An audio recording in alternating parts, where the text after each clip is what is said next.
So yesterday I had a normal routine moment where I went and I checked the mail, had my little guy with me, got everything out, and noticed something interesting in our mailbox. Amazon is doing a catalog. And you know, this whole notion of print and digital and oh, print is dead. Amazon is a $1 trillion value company. Clearly they know what they're doing online, and yet they still use print.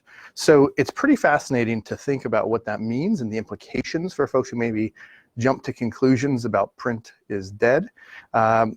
So as you're having these conversations, you might want to find one of these in your area and reference it. But there's a few interesting things that they do that print publishers should be aware of.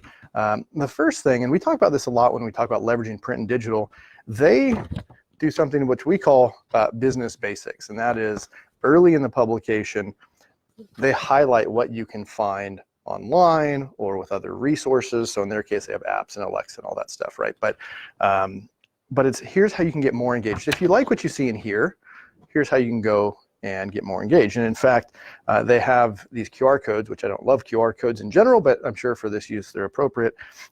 And so it's saying get the app, take the picture, learn more about the thing, etc. But as you keep going through, you notice some other things as well.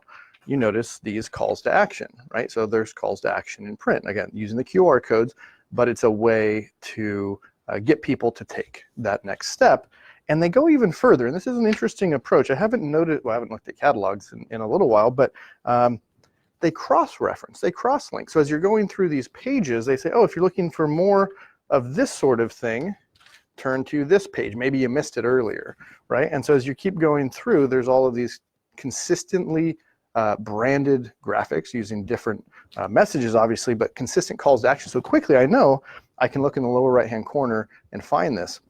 This is the sort of thing that we really stress for print publishers, obviously for your advertisers, but also in your case, if you have an article that has a video online or has more Q&A or has whatever, this sort of ongoing calls to action and then cross-referencing is huge. And of course, on your website, you want to cross-reference back and forth too.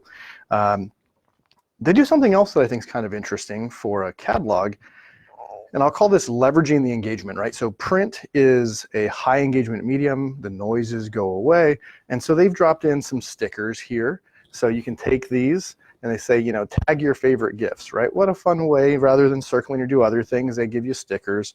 And then they have this holiday wish list insert, and they even have this, holiday together. It's kind of a Mad Lib style way to talk about who you like spending time with, what you're looking for. It's not just all about giving the presents, although probably leading that direction, but they're taking advantage of this engagement. So what are some things you can do in your print publication that you know, online only experiences don't really leverage or can't take advantage of?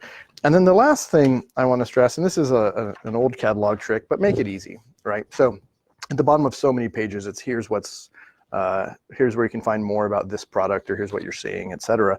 While this is obviously too far for a magazine or a newspaper, maybe there are times where you can add more calls to action, more references in print, more subtle nudges so that people who are reading can go, oh, what is that she's wearing? Where did this take place, etc. Maybe go online to learn more about other events at that venue, etc. So I found this pretty interesting. I wanted to do this video because I think print publishers often forget that the big digital players love print as much as you do, or at least for their own use case. I think it's pretty effective. So hopefully this was a helpful example of a way to tell this story to folks who maybe don't appreciate the true value that a print product brings.